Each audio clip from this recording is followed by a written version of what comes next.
Hello, and welcome to Talking About Tumors with Ryan and Ryan. I'm Ryan Holstead. And I'm Ryan Quinn. And we're here to continue our discussion around urothelial cancer with a focus on metastatic bladder cancer.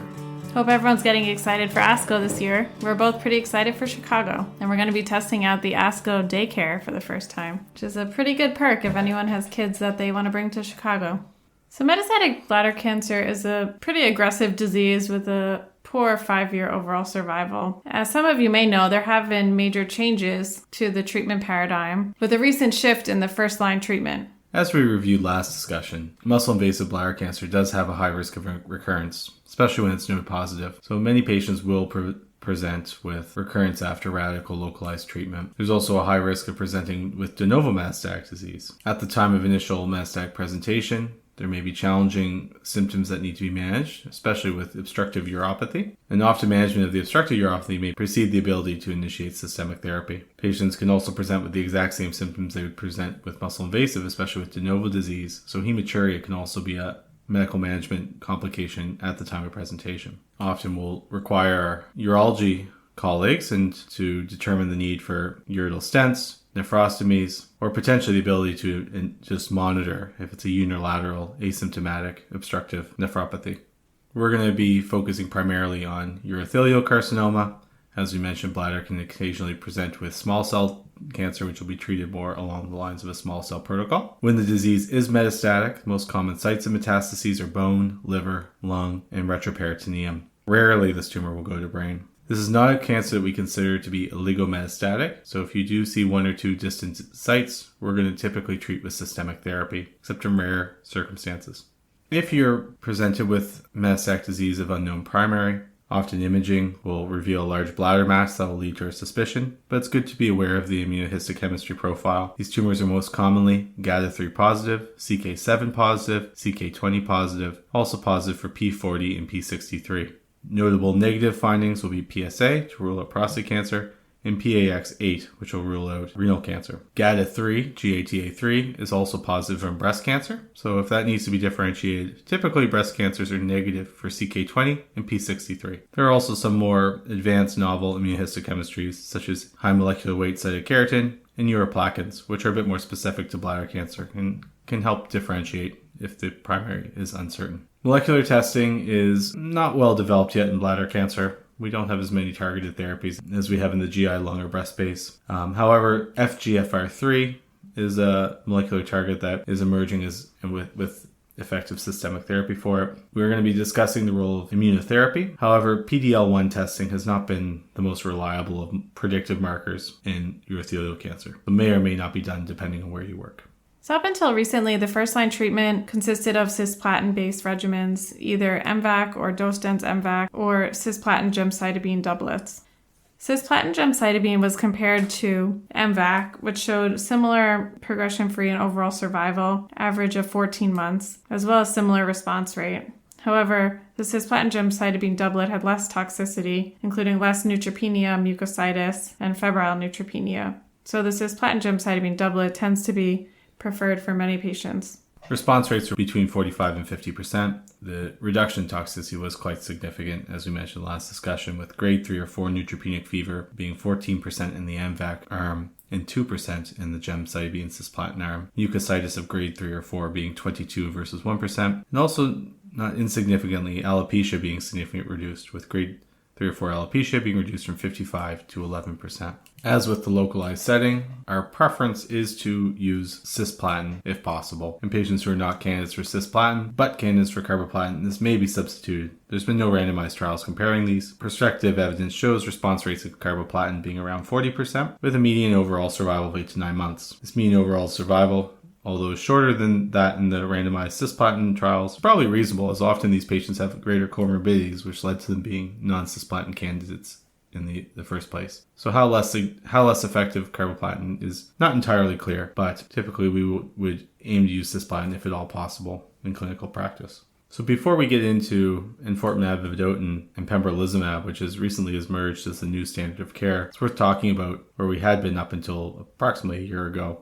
There had been quite significant changes in the field with the incorporation of immune checkpoint inhibitors. And there's 4 phase 3 randomized trials that incorporated immune checkpoint inhibitors in addition to a platinum doublet. I think these are worth just briefly reviewing because they show some interesting differences between these trials and differences in outcomes. And depending on your local access to Enfortumab Vedotin, one of these regimens still may be your local standard of care. Immune checkpoint inhibitors had shown efficacy in later line after progression on a platinum doublet. It was not long later that the role of combining these in an earlier setting was attempted. There is 3 near-identical Me Too trials, one using nivolumab, one using pembrolizumab, and one using atezolizumab.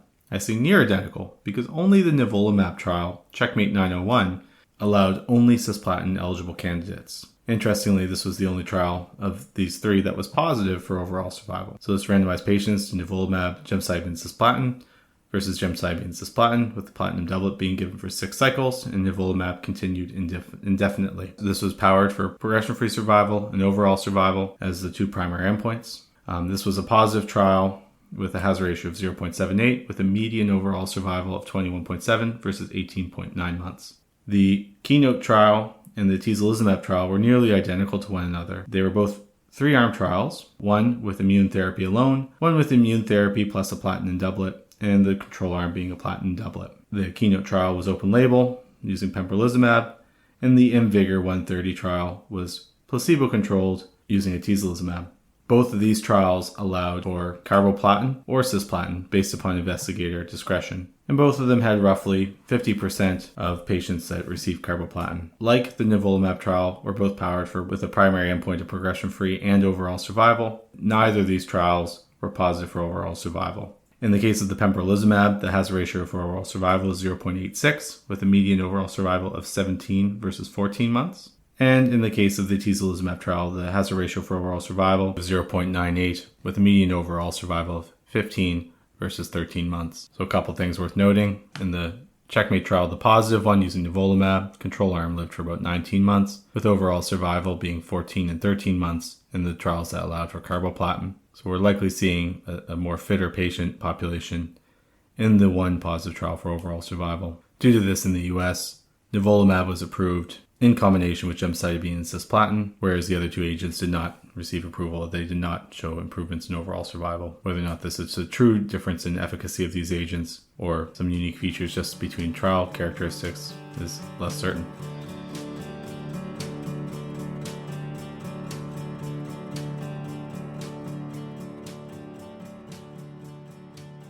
So introducing a new immunotherapy that I don't think we've discussed previously, avelumab, which is another anti-PD-L1 antibody, has also made its way into the maintenance setting after a cisplatin or carboplatin doublet. This was looked at in the Javelin Bladder 100 trial, which was a phase 3 trial, which included around 700 patients.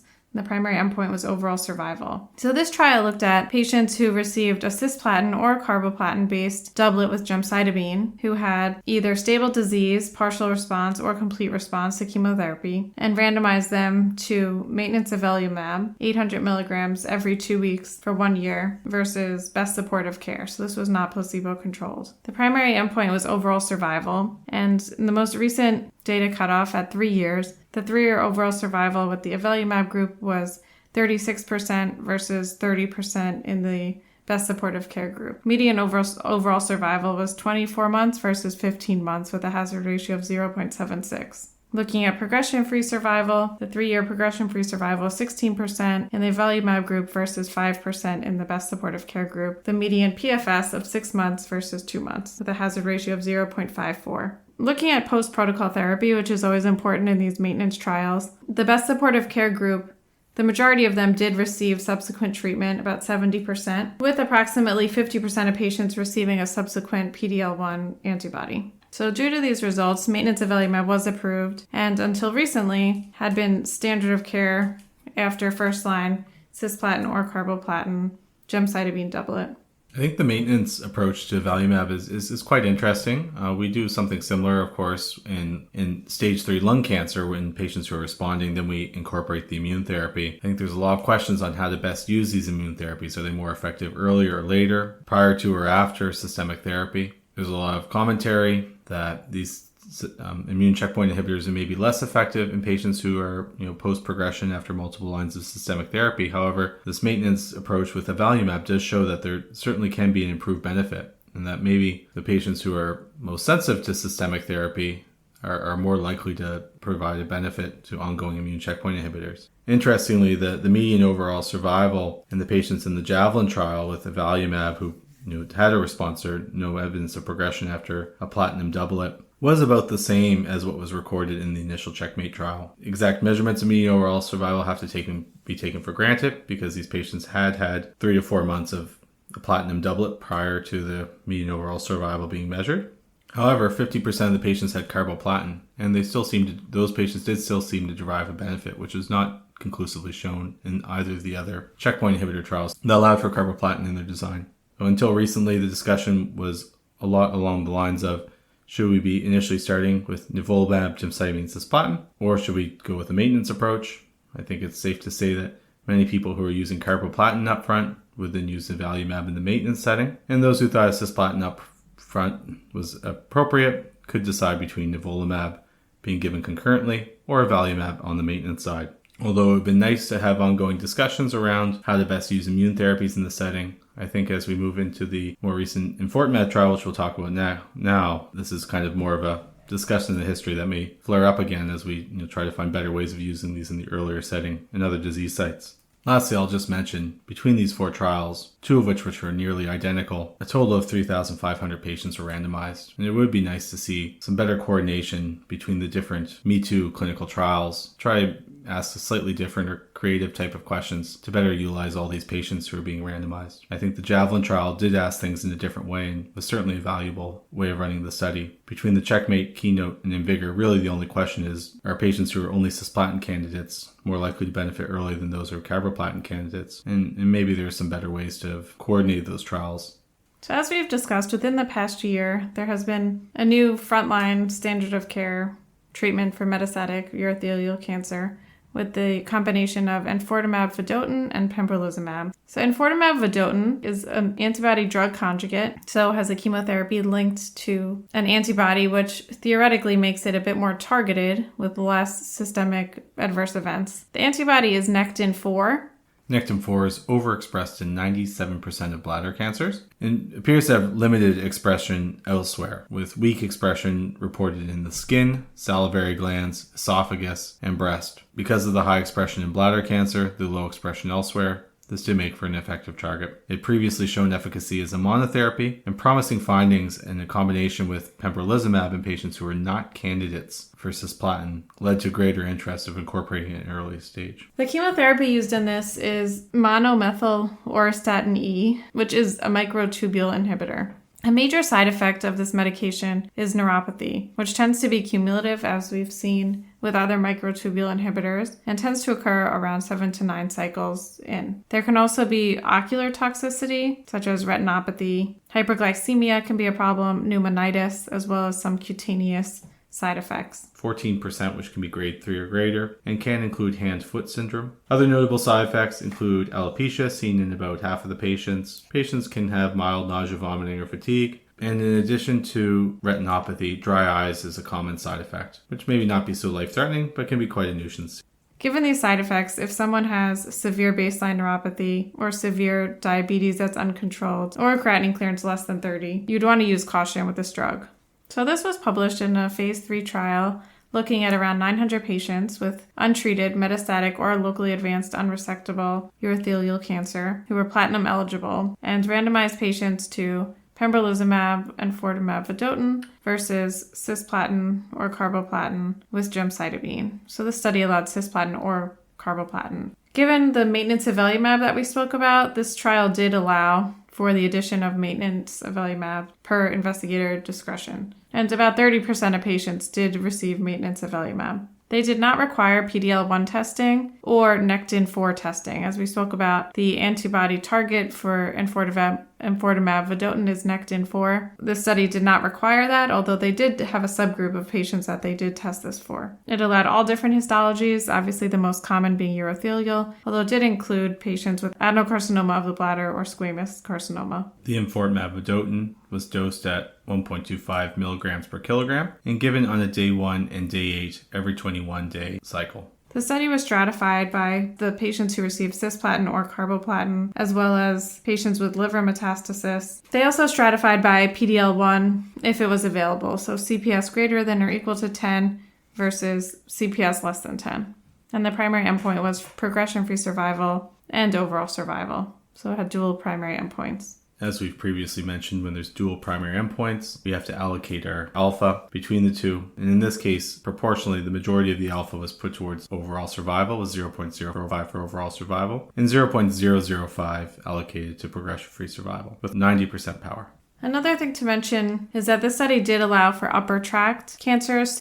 This was a large trial. 442 patients were randomized to the EV and Pembrolizumab arm, 444 to the chemotherapy arm. Median age of the patients was 69. 3/4 of these were male, and only 1/4 of the patients were from North America. And about half of the patients received cisplatin. It's of note that this study did include patients actually up to the age of 91, so maybe an option for your older, fitter patients. Looking at the results, the overall survival was improved with the Pembrolizumab, Enfortumab, Vedotin arm, 31.5 months versus 16.1 months with the chemotherapy arm, hazard ratio of 0.47. So pretty clinically significant overall survival benefit, where it almost doubled. Progression-free survival was also improved, 12.5 months with the Pembro EV versus 6.3 months with the platinum doublet, the hazard ratio of 0.45. So again, almost doubling of the PFS and the OS. Overall response rate was also improved 68% versus 44%. And these results were consistent across all of the subgroups, so regardless of PD-L1, or if the patients received cisplatin or carboplatin, or if there was liver metastasis. But half the patients in the control arm received a PD-1 inhibitor at some point. As we mentioned, about a third of those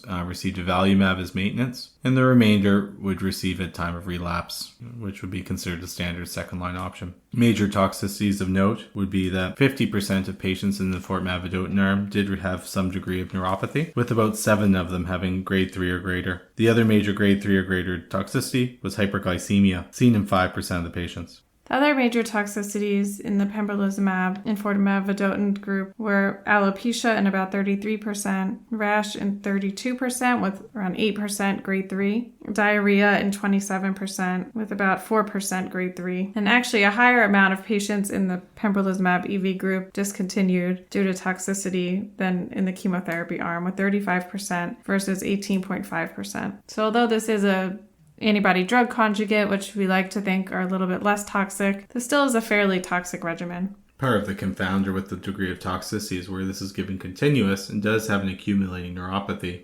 It may be the fact that these patients have had the drug long enough to need to discontinue it, as if we were to try to give cisplatin continuously for 1 to 2 years, the majority of those patients would have to discontinue at some point as well.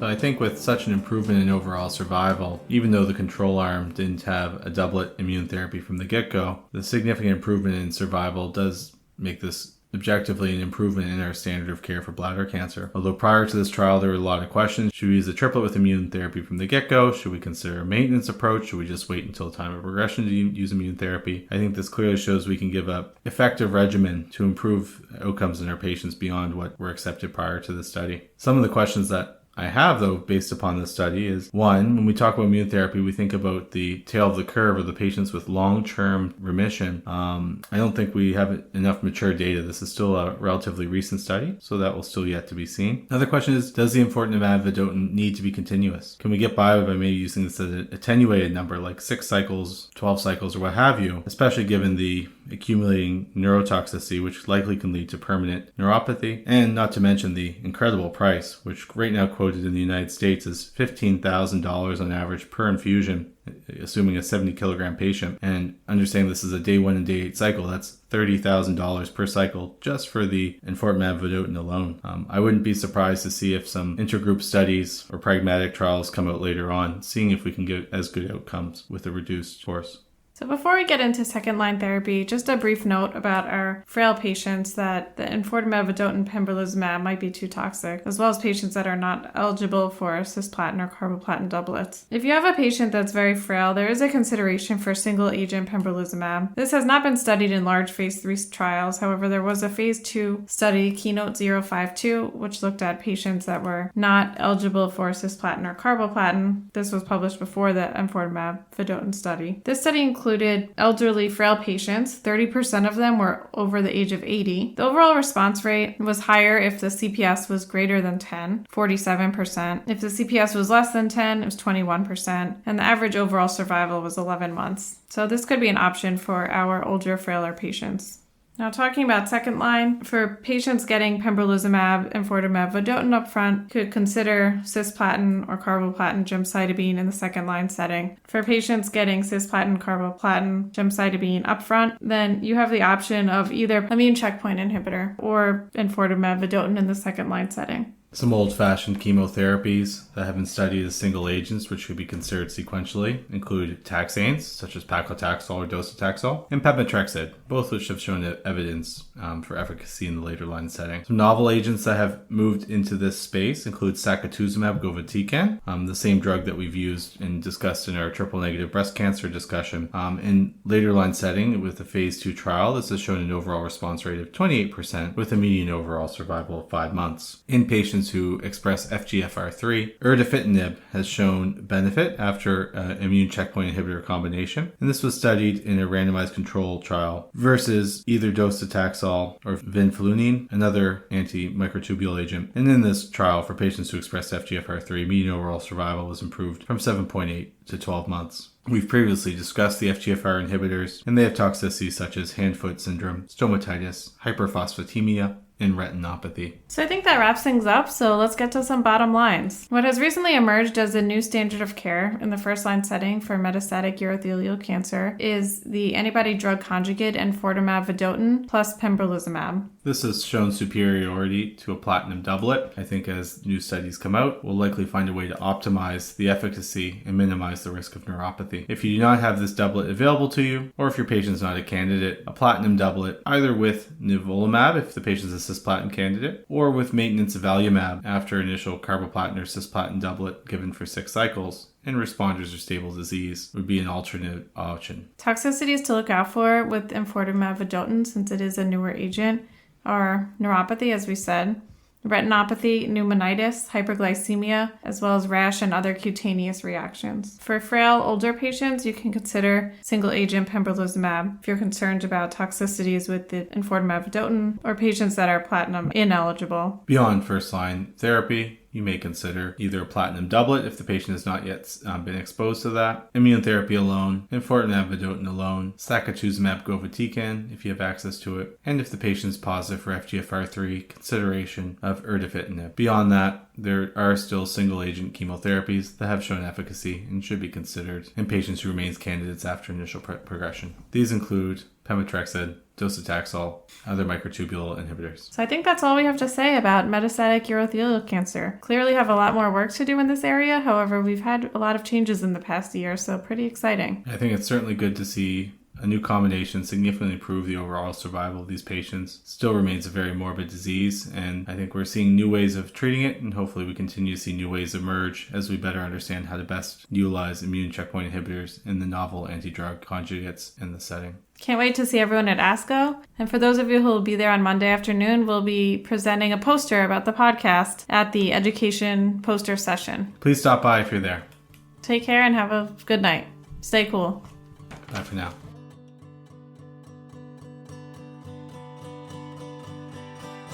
For more information, follow us on Twitter at Talking Tumors, or feel free to email us at talkingabouttumors@gmail.com. Please rate and review the podcast. We really appreciate it. And special shout out to our friend John Kim for all of his musical talents. And he is the composer of the music that you're hearing right now. Talking About Tumors is not medical advice. For medical advice, please contact your own healthcare provider. Opinions stated on this podcast are by the Ryan who said it and no one else. We have no financial disclosures, and this is done purely on our own time to the sake of our enjoyment of the field of medical oncology. Thank you for listening, and see you next time.